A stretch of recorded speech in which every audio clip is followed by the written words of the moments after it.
Okay, in this video series, we're going to talk about optical resolution, which is our ability to see two clearly distinct objects at a specific distance from us. Okay, and so where you would have seen this is usually in the nurse's office. You'll take an eye test at the beginning of the year, and you'd have to look at something like this from a fixed distance, and you'd have to read the lines. And what we see as we go down the list, eventually it starts to get blurry. So why do these small letters that are very close together get blurry? Okay, well, one way we can cheat on the test is if we step closer. Okay, so often when we have a hard time seeing things on a page, we bring the page closer to our eyes, and all of a sudden we can resolve it. So usually your resolution improves as you bring objects closer to your eye. So what are the factors that limit our ability to distinctly see objects in front of us? Okay, for example, if you're looking at 2 grains of rice, from a distance, it looks like a big white blur, but when you bring it closer to you, if they're right beside each other, you start to see the rice separately. So what limits our ability to see that? Well, as we've been talking a lot in the HL waves unit, we've been talking a lot about diffraction. And your human eye has a slit in it. It has a hole in it that causes light to diffract. So our ability to resolve things and the blurriness of images has something to do with diffraction. So the pupil that is inside of your eye forms an aperture. Okay, so remember, aperture is that slit or that hole. Okay, and your pupil usually has about a 3 millimeter diameter. So if I measure that, it can range from about let's change the color here. It can range from about 3 millimeters to like 5 millimeters. So it changes its diameter. Okay, and if the light is very bright, it might even get smaller than 3 millimeters, but that's usually the range. So what effect does that have on light? Well, when waves enter that 3 millimeter slit, as they approach, they're going to form a diffraction pattern where you're going to have a central maximum, and then you'll have these. Now these are going to be a lot narrower because that's a very large hole. It wouldn't be that big, but I'm just trying to exaggerate the point that that's your classic diffraction pattern where that's your central maxima, and these are the other maxima that are formed. So you have diffraction being formed on the back of your eye. And the sensor in the back of your eye is called a retina. Okay, so all the information, the pictures that you see of the outside world is based on that tissue on the back of your eye called a retina, which is filled with all these sensors. And your brain knows that diffraction occurs and it resolves that image into one. Okay, but we're going to have that spreading of that light around on the back of your eye. That's going to limit your ability to resolve 2 objects. So what happens when you have 2 objects? This is just one object. If I had one object over here sending that information, no problem. I don't have to distinguish that diffraction pattern. My brain understands that that corresponds to that object. But what happens when we have 2? So here's a classic situation of looking at stars at a distance. And what I have is a yellow star and a red star. Okay, and my eye is relatively close to that yellow star and red star. So the light formed from that yellow star, or emanated from it, is going to enter my eye. Okay, I'm just drawing the ray here at that angle. Okay, and it's going to form a diffraction pattern whereby the central maxima would be somewhere over here, and then I have my diffraction pattern being formed around it. Okay, and this red light comes out at that angle and would form a central maximum over here and a diffraction pattern over here.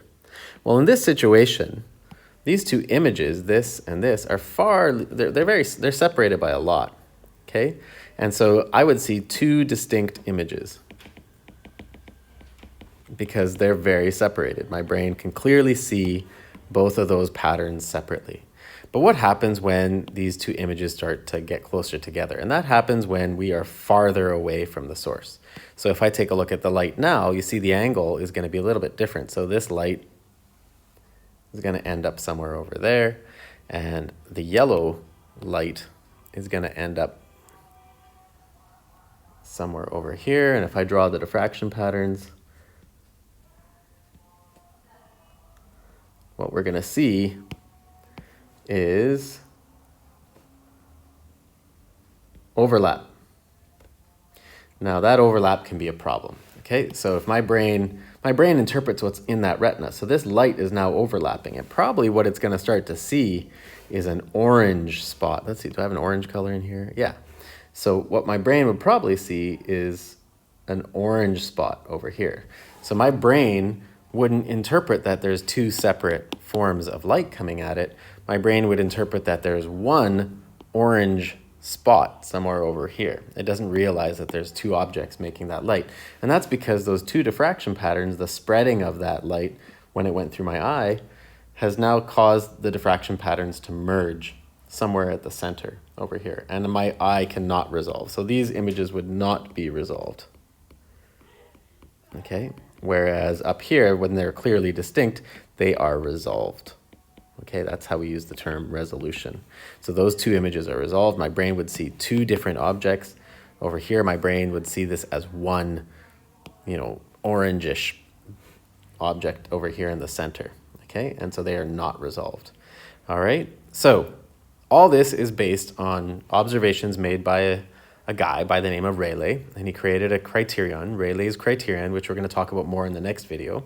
But his criterion says, and it just summarizes the observations that we put up top over there, where it says that two objects can just be resolved when the first minimum formed by the diffraction pattern of light from one source overlaps the central maximum of the diffraction pattern formed from another source. Okay, in that case, those two diffraction patterns, as you can see over here, this is what he's talking about. This would be the central maximum of one source is overlapping the first order minimum of the other source. You can see the two diffraction patterns. In that case, they're not going to interfere at all, okay, because I have no intensity here. So my brain would just be able to resolve those two objects. That would be the closest they can be. Okay, so that would be the closest they can be such that my brain can interpret it. Okay, that's the closest that they can be. All right, other than that, what ends up happening if they get any closer, so if this star moves over here and that yellow star moves over here, if they get any closer, then what's going to happen is those central maxima are going to move towards each other, and then all of a sudden they're going to merge. They're not going to overlap, and then we'll get that situation where we get this orange blur. Okay. Here is another example of resolved. If they move further away, okay, now my central maximum is moving further away. Okay, as long as it's overlapping a minima, I'm not going to have any problems. So as long as it moves away and we have less interference, I can resolve those two images. So the closest they can be would be when the central maximum is overlapping the first order minimum. Okay, and you can see if I brought that eye closer, what's going to happen to that angle? Okay, so if I brought the eye closer, let's say over here, and let's just erase. Oh, I can't do that with this thing. Okay, just imagine. I'll draw black here to, yeah, now I opened up the eye. Okay, if I brought the eye closer, what would happen, just to re-emphasize that, if it's closer, now the angle of separation is going to be greater, and we're going to talk about that in the next video. Okay, you can see that the diffraction patterns are much more separated.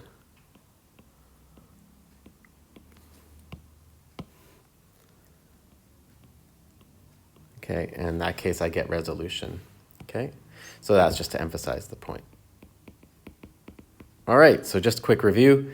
Okay, our ability to clearly see two objects that are close together as two separate objects is limited by diffraction. Okay, and diffraction causes the spreading of that light in your eye, forming a diffraction pattern. And one way we can improve our resolution is getting closer to the two objects so that the angle, okay, this angle that they subtend on my eye gets larger. The larger that angle, the better resolution. The smaller that angle, the less resolution. And we're going to be talking about that in the next video. Okay, and the last thing we talked about that's really important that you need to know how to do is define Rayleigh's criterion.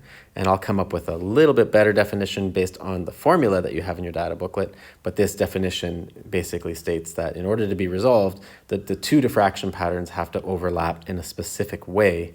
Okay, and the closest they can be is such that the central maximum overlaps the first order minimum of the other diffraction pattern. Okay, and then we move on from there.